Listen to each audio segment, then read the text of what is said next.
Jeg har 25 år. Jeg er 25 år. Jeg har 25 år. Jeg er 25 år. Jeg har 25 år. Jeg er 25 år. Det regner i dag. Det regner i dag. Det regner i dag. Det regner i dag. Det regner i dag. Det regner i dag. Jeg liker ikke å lese boken. Jeg liker ikke å lese boka. Jeg liker ikke å lese boken. Jeg liker ikke å lese boka. Jeg liker ikke å lese boken. Jeg liker ikke å lese boka. Kan jeg gå til toalett? Kan jeg gå på do? Kan jeg gå til toalett? Kan jeg gå på do? Kan jeg gå til toalett? Kan jeg gå på do? Jeg spiser alltid frokost på morgen. Jeg spiser alltid frokost om morgenen. Jeg spiser alltid frokost på morgen. Jeg spiser alltid frokost om morgenen. Jeg spiser alltid frokost på morgen. Jeg spiser alltid frokost om morgenen. Jeg går til hjemme. Jeg går hjem. Jeg går til hjemme. Jeg går hjem. Jeg går til hjemme.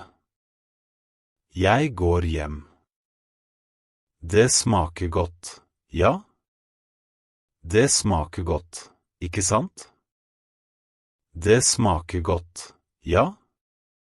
Det smaker godt, ikke sant? Det smaker godt, ja? Det smaker godt, ikke sant? Jeg trenger å jobbe i helg. Jeg må jobbe i helga. Jeg trenger å jobbe i helg. Jeg må jobbe i helga. Jeg trenger å jobbe i helg. Jeg må jobbe i helga. Min venn han er lærer. Vennen min er lærer. Min venn han er lærer. Vennen min er lærer. Min venn han er lærer.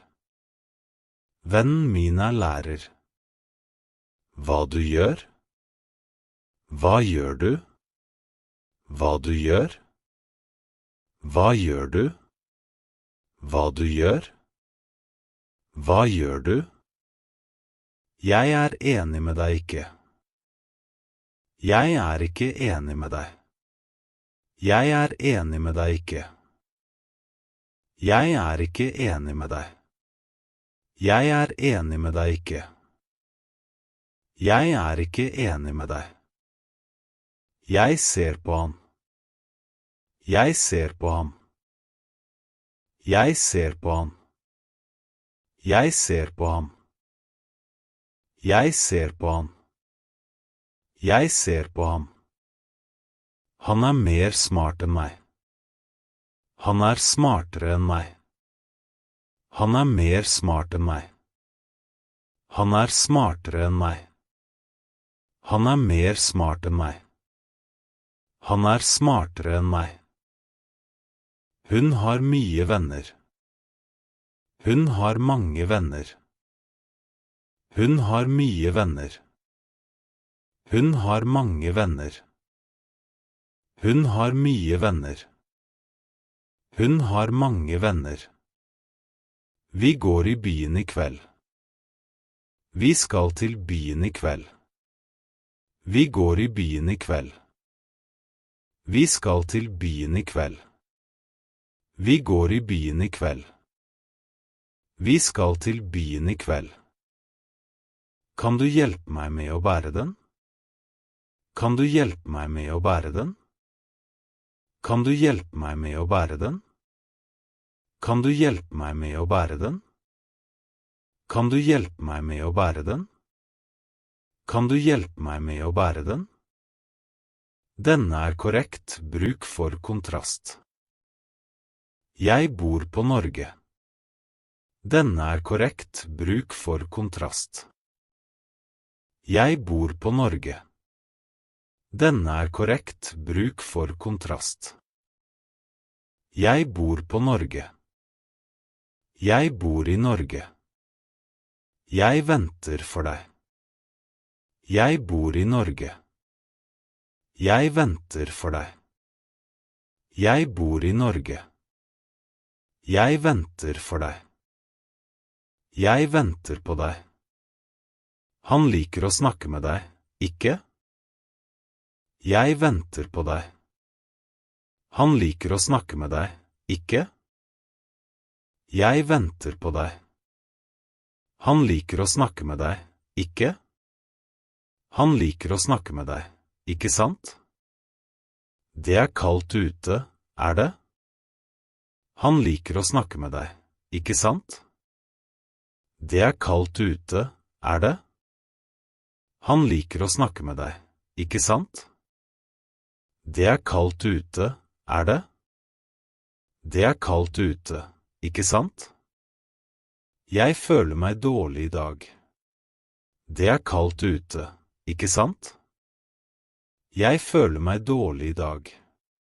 Det kaldt ute, ikke sant? Jeg føler meg dårlig i dag. Jeg føler meg dårlig i dag. Riktig igjen brukt som kontrast. Jeg føler meg dårlig i dag. Riktig igjen brukt som kontrast. Jeg føler meg dårlig i dag. Riktig igjen brukt som kontrast. Vi har spist lunsj i morgen. Vi skal spise lunsj i morgen. Vi har spist lunsj i morgen. Vi skal spise lunsj i morgen. Vi har spist lunsj i morgen. Vi skal spise lunsj i morgen. Jeg bor på Norge. Jeg bor i Norge. Jeg bor på Norge. Jeg bor i Norge. Jeg bor på Norge. Jeg bor i Norge. Jeg venter for deg. Jeg venter på deg. Jeg venter for deg. Jeg venter på deg. Jeg venter for deg. Jeg venter på deg. Han liker å snakke med deg, ikke? Han liker å snakke med deg, ikke sant? Han liker å snakke med deg, ikke? Han liker å snakke med deg, ikke sant? Han liker å snakke med deg, ikke? Han liker å snakke med deg, ikke sant? Det kaldt ute, det? Det kaldt ute, ikke sant? Det kaldt ute, det? Det kaldt ute, ikke sant? Det kaldt ute, det? Det kaldt ute, ikke sant? Jeg føler meg dårlig i dag. Jeg føler meg dårlig i dag. Jeg føler meg dårlig i dag. Jeg føler meg dårlig i dag. Jeg føler meg dårlig i dag. Jeg føler meg dårlig i dag. Riktig igjen brukt som kontrast. Vi har spist lunsj i morgen. Riktig igjen brukt som kontrast. Vi har spist lunsj i morgen.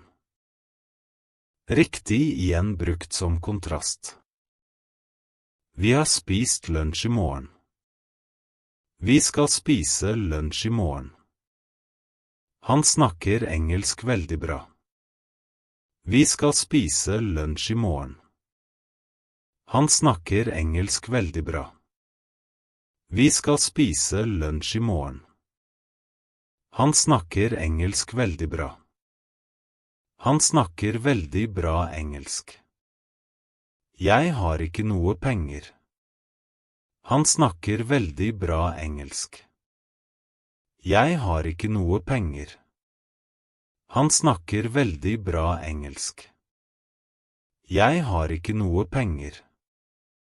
Hvor er min bok? Hvor boka mi? Hvor min bok? Hvor boka mi? Hvor min bok? Hvor boka mi? Hun har mer tid enn meg. Hun har mer tid enn jeg har. Hun har mer tid enn meg. Hun har mer tid enn jeg har. Hun har mer tid enn meg. Hun har mer tid enn jeg har. Han går ofte på skolen hver dag. Han går på skolen hver dag. Han går ofte på skolen hver dag. Han går på skolen hver dag. Han går ofte på skolen hver dag. Han går på skolen hver dag. De har mange snille barn. De har mange snille barn. De har mange snille barn. De har mange snille barn. De har mange snille barn. De har mange snille barn. Jeg tok bussen fordi jeg var sent. Jeg tok bussen fordi jeg var sen. Jeg tok bussen fordi jeg var sent. Jeg tok bussen fordi jeg var sen. Jeg tok bussen fordi jeg var sent. Jeg tok bussen fordi jeg var sen. Vi møtte hverandre i gata. Vi møttes i gata. Vi møtte hverandre i gata. Vi møttes i gata. Vi møtte hverandre i gata. Vi møttes i gata. Jeg glad å se deg. Jeg glad for å se deg. Jeg glad å se deg. Jeg glad for å se deg. Jeg glad å se deg. Jeg glad for å se deg.